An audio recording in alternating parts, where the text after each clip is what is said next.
Okay, let's get started. Good morning and welcome. My name is Prit Patel, and I am the Senior Manager of the North Central Texas Economic Development District, which is housed at the North Central Texas Council of Governments. And I'm so excited today to have Michelle Corson and David Kimball come speak and present on a very impactful project that was funded by, part of the program was funded by the Economic Development Administration. But they're really going to make a presentation today that focuses on the future of smart card technology and apprenticeships that support that technology and where it's going. And we're so grateful to have you all here this morning. As I mentioned early, this webinar is being recorded, so we will post that on our YouTube page for you to review later or to share with others. And so with that, I'm going to turn it over to Michelle to run the show. Hi, welcome everyone. I'm so glad that you guys were able to join us this morning, and we're really grateful to Prit for allowing us to present this information to you. I am going to turn it over to David to introduce himself, and then we'll see if I can share my screen and pull up a PowerPoint. Good morning, everybody. Thanks for taking the time to jump on the call. My name is David Kimball. I am one of the general managers for On the Road Garage companies here at the Irving location. And I've been in the automotive industry for the last 24 years. And it has just been an extreme blessing to work with Michelle and to, get behind a visionary in this industry that is extremely open-minded to training and teaching the youth and the young people that we have coming up, because there is a huge shortage and a demand in this industry that is needing to be filled. Thank you. Excellent. Thank you. And I'm Michelle Corson. I'm the founder and CEO of 7 different enterprises that are really all about mobility and how we can bring down costs along the transportation value chain. And also to train people. As I got interested in getting involved in collision repair as a way of working towards contributing to value creation for people in transportation. We've got a car dealership and a lending company and a few other businesses. I came to learn pretty quickly on that the collision repair business, like many other trades, has experienced a significant disinvestment in our country in the last 40 years.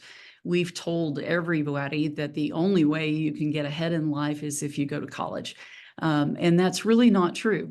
As a consequence of that, we have not encouraged young people to learn about the trades, and there's been a significant aging out within that industry. A lot of people that have been in the business for a very long time have tremendous knowledge and skills, but they're getting older and they don't necessarily want to do this kind of work anymore. As an example, we have our director of apprenticeships I'm not sure, David, how old Ralph is, but I think he's 63 or so, something along those lines, 64. And he doesn't want to be crawling around on cars anymore, but he does have a tremendous amount of knowledge to share. And so I'm super excited that we really built this business not only around providing great collision repair services to the public, but also an opportunity for people to learn a really great business. All right, I'm going to see if I can share my screen here. And here we go. Please let me know if you're seeing or not seeing this PowerPoint. Do you see building the workforce of the future in smart card technology? Okay. Yes, ma'am. Yeah. I'm going to put this on full screen and see if that will work. Okay, I'm hoping that you all can still see this. So we truly are building the workforce of the future in smart car technology. Does everyone know what smart car technology is, first of all?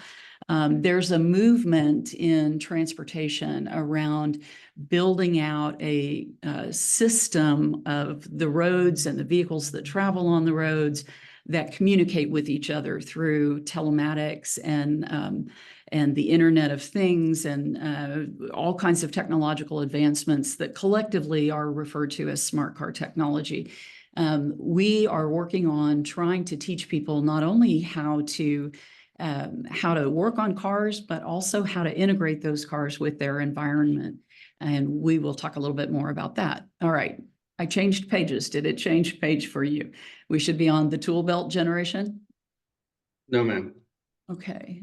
Let's see. Why is this paused? Michelle, I was gonna say, we're seeing the, a little pop-up where it says single page view, 2-page view. Yeah. It's On the got- right, on the bottom right, there's an arrow down. That may be the way to move the page. okay. Do you see that changing screens now?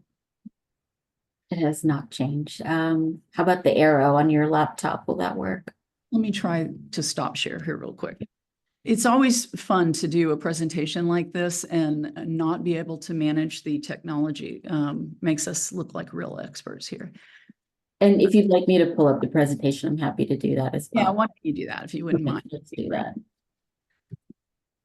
I had this happen to me once before. We don't actually use Zoom very much. We use Google Meets, and I'm not as competent with Zoom. Okay. Okay, and just I'm going to share my screen. Just let me know when to. Okay. You'd like me to move to the next slide. Rescue me.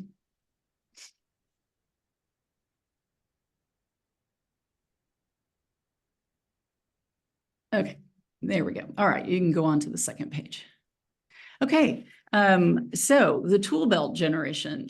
There's been a lot written about this in the Wall Street Journal and other publications talking about the desire of younger people today moving back towards the trades. David, you want to talk a little bit about that and what you're seeing with some of the young people that we have in our training? Absolutely, Michelle. So with a lot of the younger kids, well, kind of go back to, I would say the starting process for us is in the interview process. So one of the things we've identified is that if somebody comes to us and they say, you know, they've completed 4 years of high school, well, we know that they've made a commitment to something and they've completed something, and you know they have an entry. The basis of what we are kind of going after, a commitment to something for a period of time. And when you think about that, the apprentice program that we offer is very similar in that aspect, is where we gain a commitment from these young individuals to join the apprentice program that we pay them to go through. And at the completion of the program, they are now designed to go into a career that they can sustain themselves, their family, and a future for themselves. Very similar to going to college. The hope with going to college is that after a couple of years, you spend some time and you've now learned something that you can take forward with you in order to gain a means of income to take care of yourself and your family. What separates the two is that, well, one, we're paying them to come and learn a trade versus them paying somebody to learn to gain an education on something. And you know, but the path is very similar. It still takes a period of time of learning in order for them to achieve that ultimate goal. So we're seeing that a lot of these young kids are learning that, okay, well, I can possibly make a good income and take care of my family down the line without all that debt that comes from a 4-year college tuition. And so they're coming in, and the very beginning stages, what we're focusing on is it is how exactly to work. You know, what work ethic is, what good behavior is, what attitude is. How they can be impactful within a work environment, what structured and sometimes unstructured chaos looks like. And the hope is that, you know, we can't keep everybody, but the hope is that when they get done with our apprentice program, they have, if not the same, a better chance and percentage of success going forth in their futures. I think one thing I would add to that is that oftentimes we find that when we have people coming to work for us or interested in working for us that have graduated from a technical college or even community college, they haven't had very much opportunity to get their hands on a car. And so they benefit a lot from actually being in a shop. In addition to getting their hands on the car, they also, as David was alluding to, they have a much greater sense of where their role fits within the overall production environment in a shop like ours. And they definitely have a better understanding of what is expected of them and when you're working with someone. So I think that's a lot of value also. Prit, can you go on to the next page? There we go. So as I mentioned, we are a collision repair business. We do provide work for the public and for our insurance partners. In David's shop, there's a lot of work on electric vehicles. He's doing a lot of work for Rivian, both their SUVs and trucks that individuals own, but also their Amazon delivery vans. As soon as they start getting out into out on our roads, we will also be working on Canoe, which is another electric delivery van that is out there that Walmart is purchasing and the U.S. Postal Service. So we'll be working on those also. And we do some Tesla work and some others. So there's a bit of a specialization in electric vehicles at David's shop. We also provide training, as we've mentioned. And so this is really a dual mission within our business. The collision repair commercial business gives us work that we can do that forms the basis for training people. We currently have 5 tracks registered with the Department of Labor, and we are adding to that. We've just put together a partnership with a company called Aurora, which is based in Pittsburgh, but they have a very large operation in Dallas. And they do long-haul freight trucking with autonomous drivers. Those trucks are actually out on the road around us right now. They don't say Aurora on the side. And they have a person sitting behind the wheel. So you wouldn't know it, but they're actually being beta tested and driven autonomously here in Dallas-Fort Worth. So you might be looking at them and wondering as you see them drive by whether that's one of them or not. All right, if you could go on to the next slide, please. Thank you. Our trainees, we are trying to provide a way for people who may have not ever thought about this as a career choice, or people that are non-traditional, if you will. David, do you want to talk a little bit about the demographics, the age, the race, ethnicity, gender of the people that we've had enrolled in our program? Absolutely. I mean, it's a very diverse program. I mean, currently at the Irving location, to put in retrospect, the front office administration staff, which compiles of parts, estimators, and front office administrator, that's 80% women. And in the actual body shop side, we've had a couple African American women. We've had a Hispanic woman that has graduated as well in the program.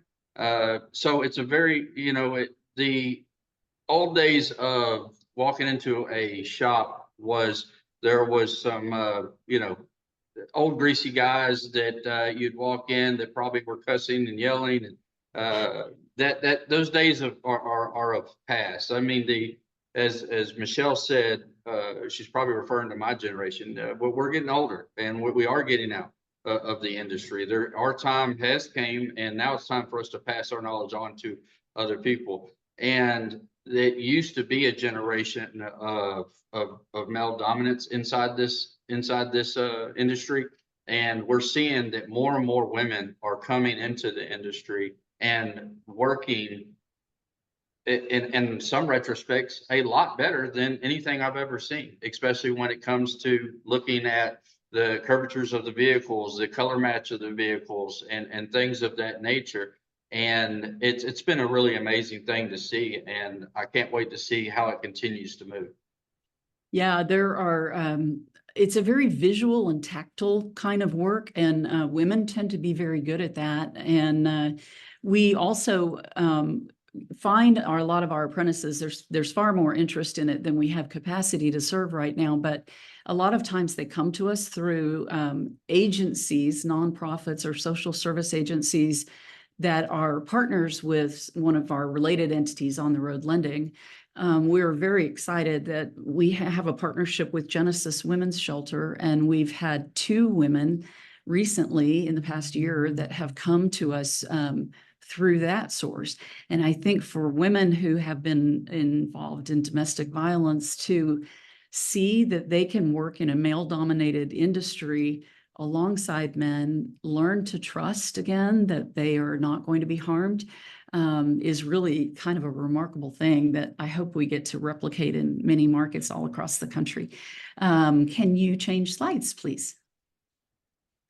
All right, so as David was saying, the days when you thought of auto repair as being a grease monkey kind of thing in a rough environment, that's over. These jobs are very technical. Cars today are basically rolling software, and we've really tried to make it a case in our facilities that these are really unique and wonderful environments for people to learn, and working toward on a path to really good paying jobs.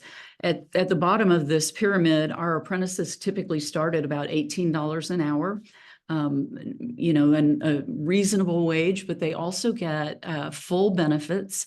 They get bonuses. They get a 4-day work week, which is really nice. They don't have to work nights or weekends, and we are providing people with the opportunity to have a reasonable starting wage, but also with a lot of benefits. They are, as part of a Department of Labor registered apprenticeship program, they have guaranteed pay increases that occur at specific intervals of competency attainment. Many of them are able to graduate within a year. It depends on the track that they're in. Some of these programs require more time to be able to get to the end. Many of them finish before year 3. Starting salaries for many of the people that have graduated from here, they've received offers to come to work at other shops or other businesses in the $75,000 to $85,000 a year range after just graduating, with no debt, by the way.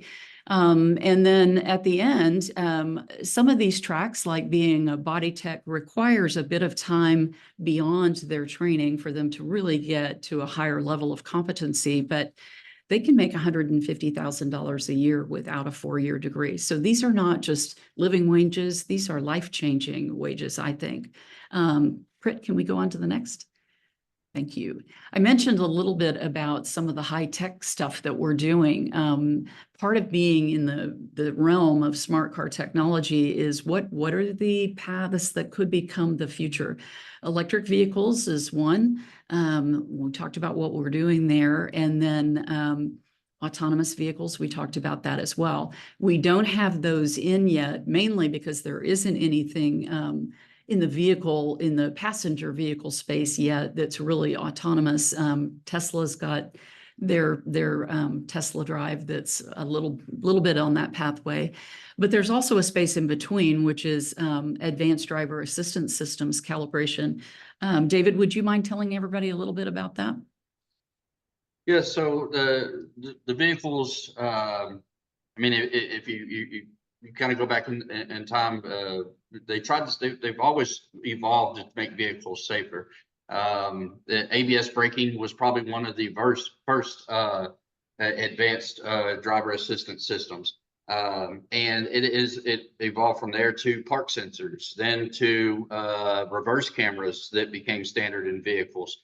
And the vehicles now have the technology behind them has advanced so far to tell you when somebody's coming in your blind spot, to tell you when you're not paying attention to the steering wheel. Some cars have a little thing that says, pops up, looks like a little coffee. I think it's Mercedes.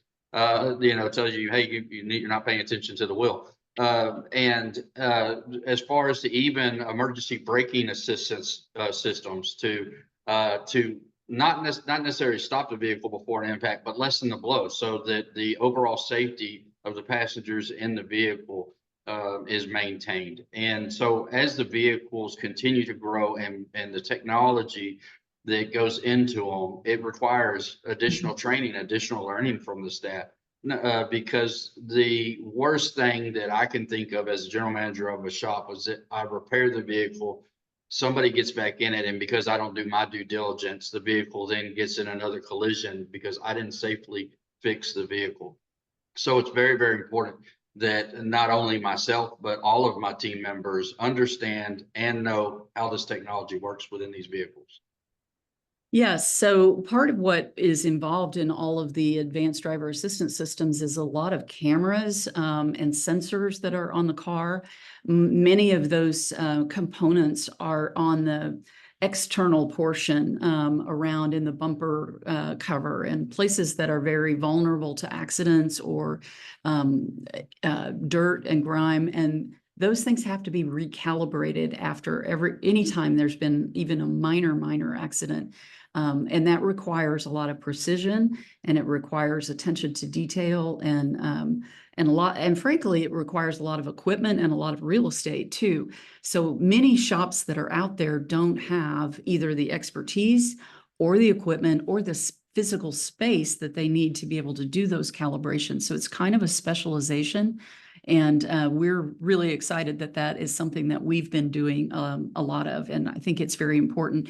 There's a wonderful study, and I'd be happy to share it with anyone who's interested, that Boston Consulting Group did a few years ago on the economic impact of calibrating advanced driver assistance systems and the possibility of saving lives and reducing an impediment to commerce of having vehicles out on the road that have accidents a lot. If we can go on to the next slide, please. Okay, so we have beautiful facilities. This screen here doesn't really give it justice. Our Irving location that's pictured to the left there that David runs is really beautiful. The image up on the upper right-hand side is the drawing that we had of what before we finished this space. Toyota, with whom we have a really big partnership, actually gave us a body for a Corolla, I think it was, and that we were hoping that we could put it up on our building, but our building was old and not quite big, strong enough right there to be able to put it on, but we will do it in the future someday because that car is sitting outside waiting to be housed on the outside of a building. I just thought it was super cool. And for those of you who are asking about the study, yes, I'd be happy to share that with I'll send it to Prit and she can forward it on to you. If we could go on to the next slide, please. All right, so this is how we have funded our work. We got started in 2020. The timing is everything, right? We closed on our building in February of 2020. And COVID started about a month later when everybody just quit driving. So it was a great time to launch a collision repair company. We opened our Irving shop in July of 2020, and we opened our location in West Dallas 2 years later. But we have earned revenue. Our current is about $14.8 million in the past 4 years of operation. We've gotten about $4 million worth of support from philanthropists and foundations and people that are just interested in this. The EDA, as Prit mentioned, funded a $3.75 million CARES Act grant for us. The $750,000 was contributed by us, $3 million from the EDA that enabled us to renovate our West Dallas location. We also had a New Markets tax credit structure that we did, which was $8 million. We have $7.3 million worth of bank debt. And then we are proposing to do a sustainability bond issuance that would provide about $30 million for expansion of these facilities into some other locations. I should say also that in addition to working on electric vehicles, we've actually taken a lot of green retrofits to our buildings as well. We put in all LED lights. We repurposed our old paint booths rather than tossing them into a landfill. We created an office. David is sitting in one right there. It's very cool. It looks like a space shuttle. People are always asking, you know, where that is and what we're in. And it's just a very unique thing that I've never seen them before in any other shops. I don't know, David, have you? No, ma'am. Yeah. Very We did first. a lot of insulation of our buildings, and all of the things that we did on our retrofits reduced our energy consumption by about 40%. So it's meaningful from that perspective too. Okay, can we go on to the next slide? These are our interiors. These are our lobbies. It's not shown on the one on the left, but we actually have a custom piece of art that I commissioned from a art studio in Brooklyn, New York, that is flip disc art. You stand in front of it and it takes a video of you that just replays throughout the day, which is kind of cool. The beautiful picture to the right is David's shop. There were a lot of car parts in here when we closed on the building, and rather than tossing those into the landfill, I hung them up on the wall and painted them this matte white, and it's a very cool collage that we have in there. So both of these were designed to, one, convey to the public, if we take this kind of care with the interiors of our shop, just think about what we're doing with your car. And two, it's just a way of differentiating ourselves. I'm an artist, I paint, and I love having a really unique, beautiful environment for our employees and for our customers. Okay, if we can go on to the last page, I think is just our contact information. Prit asked me to make sure that we had plenty of time for Q&A. So I'm giving us going to shift over to that now. I think maybe we can stop sharing your screen and take a look at what we've got in the chat. I am, okay. Michelle, could you or David talk about this? I think we've got a lot of folks from workforce and economic development on the line today, but about the apprenticeship programs and, you know, how does one get in? What does it look like? What do these tracks look like? Sure. As I mentioned, I think we've got far more interest in this than we have capacity. We are really in need, for those of you in the workforce side, if you have the ability to put in a plug with the Department of Labor, it costs us about $65,000 a year for every apprentice that we have. That funds the cost of their compensation, their uniforms, their tools, and a portion of it for the people that are actually training them. We currently have 5 programs. I'll let David enumerate on what those are. And we're in the process of working on some others that would include the autonomous vehicles, industrial design. We've actually done 3D printing of parts. We had a brand new Ford Bronco, I believe it was, that had a rear view mirror sheared off of the car, and there was no ETA from Ford on when they were ever going to have the gasket that needed to be in there to replace it, or the bracket, I guess it is. And we actually 3D printed it ourselves, and the insurance company and the car owner were thrilled that we were able to get them back in their car pretty quickly. David, you want to run through the different tracks that we have right now? Yeah, so we have the ADOS apprentice program that is headed up by our ADOS director, our in-house ADOS specialist, and so that is a track that goes over a period of time. There's training that involves the iCar people that they have to complete as portion of that timeline, but each and I'll move on to the next one and then kind of cover the basis of the program. Then we also have a refinish technician, a paint prepper apprentice program. We have a body tech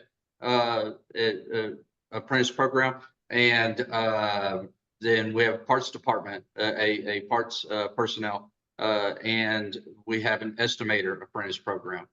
So that's what we currently have. We also have in the works for a management program. Me and the vice president are working on to help someone that maybe doesn't have the skill set outside a path past estimatics to go into management and leadership. So each one of those roles has even going into management, has a course design in the automotive industry that is head up by ICAR. So we take it, they have a 3-phase program within ICAR that they have to complete. And when they complete each one of those phases, it goes into, we acknowledge that they've completed that. We then do a skills assessment based on what they've been doing inside the shop. And then that if they have passed all the marks in between that, then they graduate to the next phase of the program. And then with graduating into that next phase of the program, we do compensate them with a higher hourly wage within each phase of graduation. Some, as Michelle said, some of these programs are designed to go super quick. And some are designed to be a little bit longer. But we don't have okay, well, it needs to be done in 3 months, or this needs to be done in 6 months. The last thing that we want to do, especially with cars and the technology moving the vehicles, is rush individuals through the programs and make them feel rushed as if, okay, if I don't complete this by this time, I'm going to lose my job. So it is a self-paced program based on their ability to move up in the program.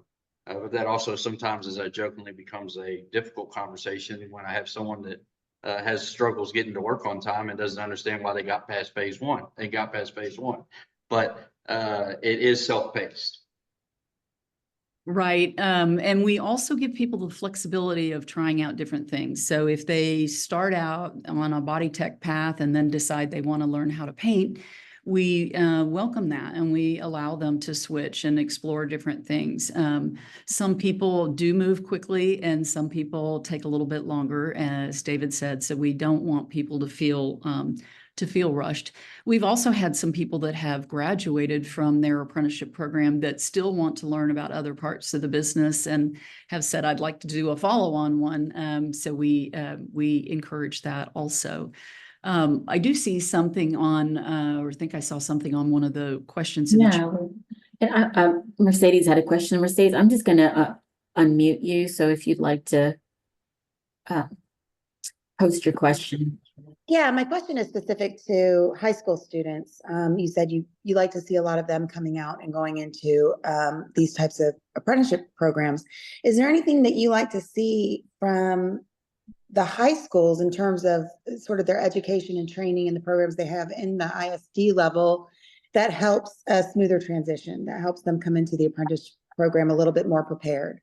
Yeah, that's a wonderful question. We actually have, we did a little bit of a pre-apprenticeship program at one time with DISD and a community organization called Wesley Rankin that's in West Dallas.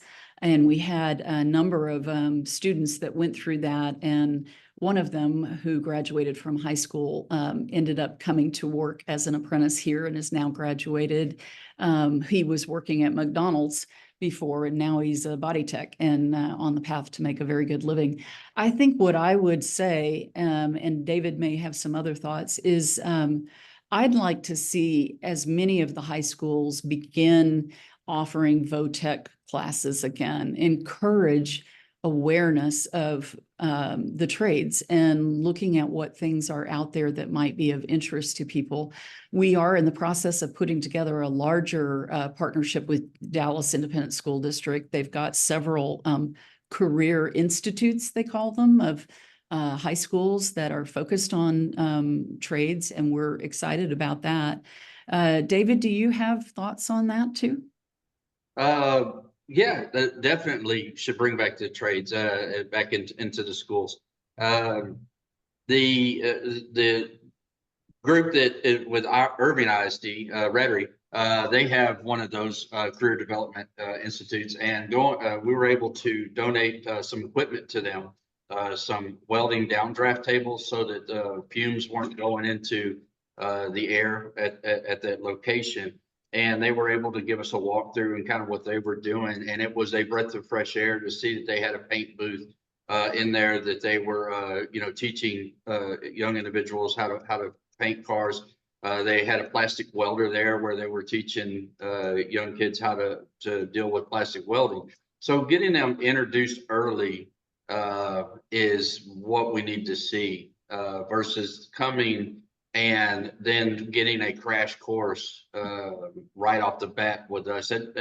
It does them a disservice for them to come into this industry having absolutely no knowledge. Now, we're not expecting people to be able to, cut apart a car and weld it back together when they come to us. But having some basic understandings of what the car is, this is, how you would change an oil on a car. This is how you would change a tire on a car. Things of that nature make it very beneficial. And it also, if they get through high school or vocational training at the career development centers with a basic understanding of the vehicles, they've known at that point if that's something that they really want to do with their careers, or if it's not something that they want to do with their careers. And so I think that the ISDs across the board could benefit from that. We can talk about this offline, but we can also get you connected to the educational service centers who work directly with all of the ISDs. So you for our region, really have kind of two service centers, and that will give you access or be able to share information with many ISDs. So we can talk about that. There's a couple of questions in the chat. There was one that was sent directly to me, and so I'll just share that one. What's the total enrollment capacity for the programs right now for each of the 5 programs? That is a really good question. So generally speaking for us, and I would say for anybody else that wanted to try to do a training program like ours, there are a couple of really 3 limiting factors. I think one is the size of the building. That determines how many people you can have in there safely. We've had as many as I think 28 apprentices at one time, but those were spread between our 2 shops. We probably have the capacity to handle about 25 in each shop, I think. That'd probably freak David out to think about having that many apprentices in his shop, but there's a bit of that. There's also how many people that you have that are skilled technicians, experienced people that can teach the younger people. And I say younger people, you don't have to be a young person to come into an apprenticeship program. You can be an older person, but it tends to be people in their 20s, I think, that are generally coming into us. And then lastly, we're also limited a bit by funding. Our shop, as compared to a Caliber Collision or somebody else that is purely a collision industry company, not focused on training, they hire maximally productive people. Because we have people that don't know very much, there's a production trade-off. We have a little bit of a deficit and disadvantage compared to them. And so I rely on our ability to raise grant dollars and generate some money somewhere else to help to pay for that, so that we have that capacity right there. Thanks so much, Michelle. And I mean, you guys are doing such a great service to all these folks that are going through the program. Someone has asked, is there an option for recruiting veterans to the program? Yes, we would love to have more veterans. That would be fabulous. If you've got a group that you work with or represent, let us know. I think this is a terrific career for people of all backgrounds. I will also say that we intentionally designed our lobby areas in both of these locations to accommodate people in wheelchairs. We put part of our desk at a lower level. We made things extra wide so that people could get around and maneuver. And I see no reason why someone in a wheelchair or had some sort of disability couldn't do some of these tracks. David, you agree with that? Absolutely agree with that. I mean, there's lots of veterans that are coming home that don't necessarily have a place to go work, and I mean, it's a whole nother conversation, but that also contributes to the homeless epidemic that we're seeing. But having the ability to take people in, we are restricted, but we would love the ability to reach out and teach a veteran a different trade and another way that they could take care of their families moving forward. Thank you. So to everyone that's on the call today, if you have groups like Michelle said that you're working with that would benefit to learn about this program and this this opportunity, please send me an email, and I'll put my email in the chat so that we can get you connected to Michelle and David. There's another question. Would you consider expanding to apprenticeships for EV charger installation and repair? Yes, we actually have thought about that. It's a bit different than anything that we've done, but if we could put together some partnerships with companies that would commit to hiring people that had been trained, and maybe help us to make sure that the curriculum that we design is what the industry wants and needs and is relevant, we definitely would be open to doing something like that.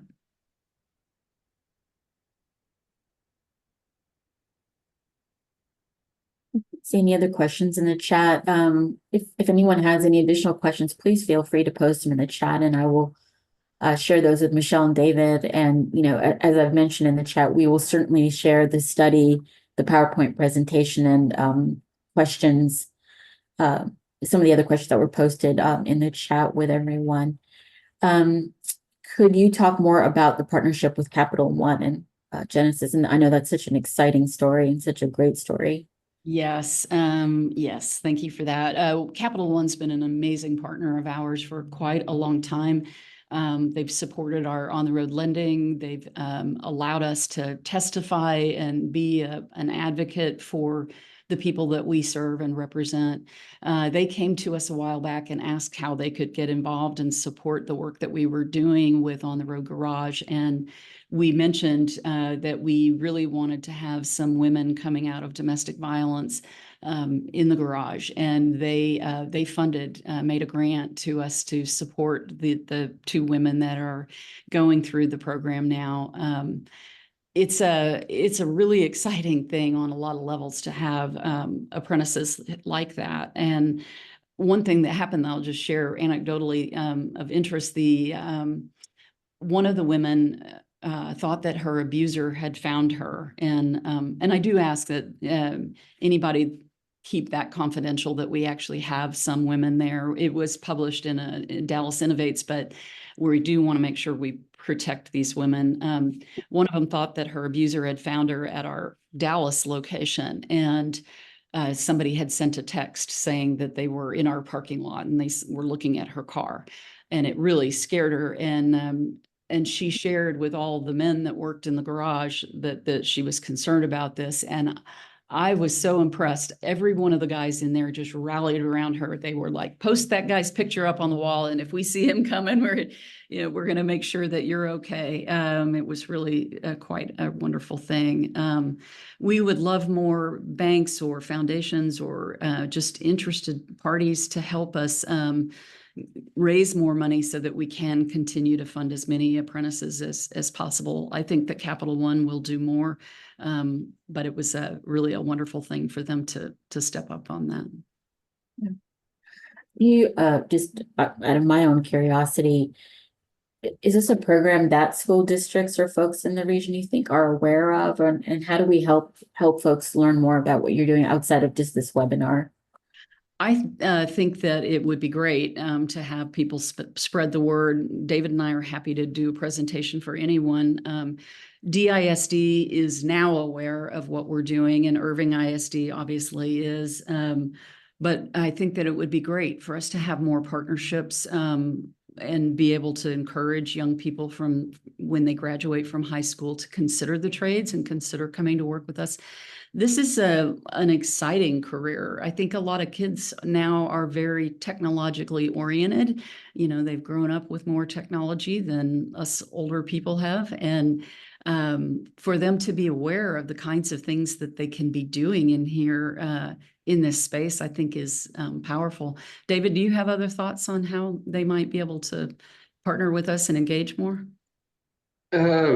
Wesley Rankin does a great job every year. They ask for us to come and talk to their potential graduates that are coming out. Outside of PowerPoints, we're happy to carve out time if there's career days and stuff like that that we could attend, so that, you know, whether it's not always the kids. Sometimes it's the parents. The parents are the ones that sometimes need to be educated, that are forcing the issue of you need to go to college, or you need to join the military, or you need to do X, Y, and Z. And so sometimes being able to lay out the path to the parents and explain to them the benefits of joining a trade program is beneficial, but the parents don't know about it if they can't get in front of us or if they can't hear from us that their child is potentially going into a career that will be sustainable for them. So being able to be in front of those individuals, the students, the parents, and even the educators.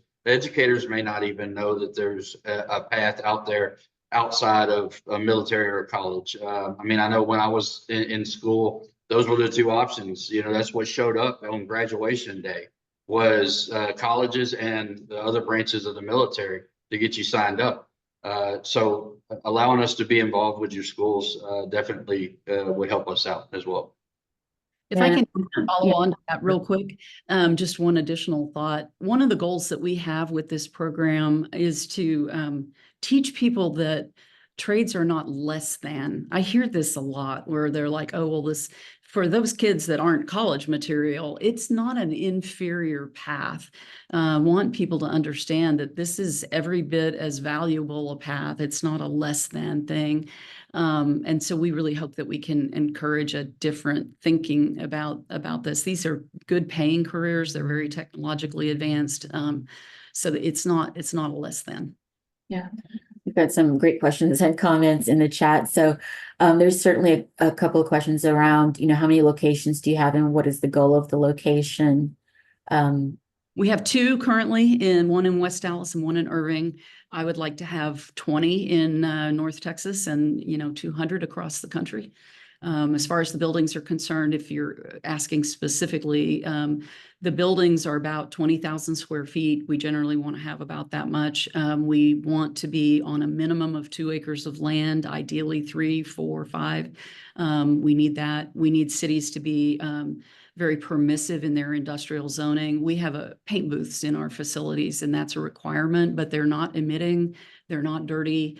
There's no reason why they would need to be away from, only gathered in an industrial park. Yeah. Primary, I'm going to just say this out loud. Primary differences between your shop and community college auto shops, paying versus being paid, anything else? Those are wonderful comments and really important. A lot of technical schools, students come out with $100,000 a year in debt. That's a lot of money. And you come out and have to find a way to pay that off, and you're not being paid. We pay our apprentices. There is no charge to them. They come out without any debt being in what we're doing. And I think the other things that David alluded to, your hands are on the car from day one. You're learning about the pace and the production environment. You're learning about safety, the importance of having protective gear on, and you're learning about how your role fits into the overall structure of the business. I think those are major issues. David, anything we missed on that? Yeah, so the only other thing is you said that they get their hands on. I've hired lots of people that have came out of those technical schools, and the sad reality of that is that a lot of them became book smart, but didn't have any knowledge whatsoever as to how to fix a vehicle. So they went into those technical schools, and they could tell me what a fender is and what a bumper is, but if I asked them to take it off or put it back on, they had absolutely zero clue. So the actual hands-on time that is put into those schools teaching is not where it needs to be. I mean, we could talk about educational programs until we're probably blue in the face, but there's definitely some overhaul that's needed there. Some of the schools, unfortunately, also, and I'm not going to throw shots at them, but they're there they're a business is what they became, and not a school. And that's so they're teaching a curriculum that is what they're paid to teach, and it's not what is going to help the student evolve in their professional career. So I think that's a huge difference between what we do in current vocational schools. Yeah, and following along with that conversation, is the certification that you all provide industry recognized? Yes. Absolutely. The ICAR recognition is the standard amongst the collision industry. In order to do insurance work, you have to be ICAR Gold class certified, which means that you have to have role representatives in each one of the categories within the shop. I myself, I love education. And so even though it's not required of me, I am an ICAR Platinum estimator, ICAR Platinum auto damage analysis, and ICAR Platinum non-structural technician, ICAR Platinum refinish technician, and working towards becoming an ICAR structural technician. So that, for me, that's so that I can speak to these young people, not just tell them how to fix cars, but I can speak on it because I have knowledge of it. But those recognitions from the ICAR are definitely transferable. It goes with them wherever they go, and it is a requirement in any notable collision repair shop. Thanks. I'll also say real quickly that we do not offer our own certification, an on-the-road garage certification yet. But as we scale and get bigger and get more well-known, I'm hoping that people will recognize that also as a a credential that they can take to another shop. I've got a few more questions. One is, once folks are done with the apprenticeship, how does the job transition happen? You want to take that one, David? Yeah, so I like fishing, so I allude to the catch and release program. We would love to keep everybody, but we don't. If we kept everybody, we wouldn't have a group of new people to keep. There are some that it happens to lay into good timing. Somebody may be moving to a different area and we have openings and there's an opportunity for us to keep them. But the reality of it is that they don't all get to stay with us. We do need to release them and let them go. But before they leave, we've taught them a skill. We've taught them how to build a resume. We've helped them with building a resume. And then we get them in touch within the multiple people that I know, Michelle knows, Roy knows, within the industry, to get them lined up with job interviews. And we make sure that they have a transition to a job before they have left working for On the Road. I agree with that. I would also say that most of the people that we've trained who have left, they've all been employed in less than a week. Nobody's been out there looking for a job. That's impressive. So another question, how scalable is your model, and do you have plans to expand to other markets? How do you market the program to young people? Yeah, it's scalable. We do have plans. I would really love for us to go across the country with this because it's needed everywhere. And we plan to issue a sustainability bond that will give us the funding to be able to purchase more facilities out there across the country. And I think as we continue to build our reputation, there are great opportunities for funding right now. There's a lot of interest in apprenticeships. And so I think that we'll be able to get more grants to be able to take on more apprentices, and hoping that we can do that. Yeah, I think you kind of answered this, but what's the capacity for your apprenticeship and what are the retention and replacement rates? We currently have about a capacity of about 25 slots in each. That would be maximum number of apprentices we could have in each of our buildings. And I would expect that that'll be fairly consistent across other buildings that we try to buy in the future. Retention and replacement rates is a hard one to answer because it depends a lot on the individual and what the needs are of the shop at that time. We've had some people that have stayed on. They love what we do and they want to be a part of it. They want to help to train others themselves. So some people choose to stay on. And as David said, we have an obligation to release some of these folks that have come through our program. We're trying to build the industry. And if we keep everybody ourselves, then we don't ever really build the industry. They just stay with us. So we're trying to actually get people out. And from a placement perspective, they're employed in no time. Even if they weren't coming through us, there's such pent-up demand in this industry, everyone is trying to hire. And the way they've always done it in the past is just stealing from each other, employees, because there's not been enough people coming into this business. So we definitely are trying to accomplish that too. Yeah. Would your model be transferable to smaller, more rural or ex-urban communities? Yes. For sure. We can absolutely do that. And it's needed in other communities for sure, much smaller than Dallas-Fort Worth. We would like to be able to do that. And it's just a matter of raising capital and getting out there. Yeah, so I mean, money is kind of the barrier right now, or funds are kind of the barrier to the growth you'd like to have, it sounds like, but it's always a barrier for everybody. So is it fair to say, though, that this program is one or the only one that provides actually a paid apprenticeship leading to a job versus a student going out there and paying on their own to get this sort of training or similar training?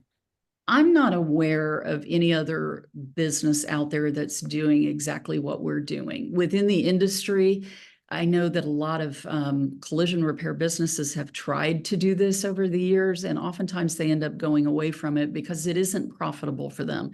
It's better for them, for their own bottom line, to have more skilled people working for them.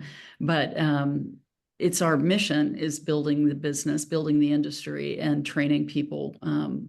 And that's, I think, a unique difference. I'm sure there are many other apprenticeship programs within other industries, but I haven't heard of any within ours. I don't know, David, have you heard of anybody doing it? There, as far as an apprenticeship and having like ours, no, there is not. I mean, I've worked across the board with some other multi-shop organizations, and they have kind of a grow within program. They don't necessarily have an apprentice program. They don't have a lot of they don't have dedicated staff to teach them. It's really, hey, oh, so you think you want to be a body man? Here, go be with this guy. And that's what we've done. That's what we've always done. And in the past, and it hasn't worked out so well. The other side of those other companies is, they actually charge the person that's teaching them a percentage of their pay in order for them to have somebody work with them. And I mean, unless they're just bubbly personalities, which most body men are not, they're not so happy to give up their money to teach somebody to help them. Yeah, it's kind of a disincentive, right? Yeah, they're very resistant. So that's the other benefit of our program versus what they do is our mentors understand that they're not losing money like they have had in working with other organizations, and they see the long-term goal as they start getting better. They actually start achieving more money because the apprentice is working for the mentor. And so they're more willing to give up their knowledge and what they've learned, knowing that it's not costing them anything. So nobody's doing what we're doing. There's people that are doing similar things, but nobody's doing what we're doing. Thank you. Well, we're coming up right at 11 o'clock. First of all, I want to thank you both so much. It's such a neat and cool program, and we're so grateful that you were willing to come talk to us about it and share more. And like I said, I will certainly get you connected to some of the education service centers in our region, and that's been recommended on the chat too by folks who work with that industry as well. Thank you again. I will share to everyone attending, I will share a recording of this meeting, the slide deck, and the study that Michelle mentioned with everyone. And for a couple of folks who put in some information about ways they want to connect with Michelle and David, I will make that connection with you all. So thanks for everyone for attending, and David and Michelle, so excited about this program. And please know that this is a space that's always available to you if you want to provide updates or present at future webinars. Thank you, Britt. Thanks, everybody. Great question. Thank you. Bye. Bye.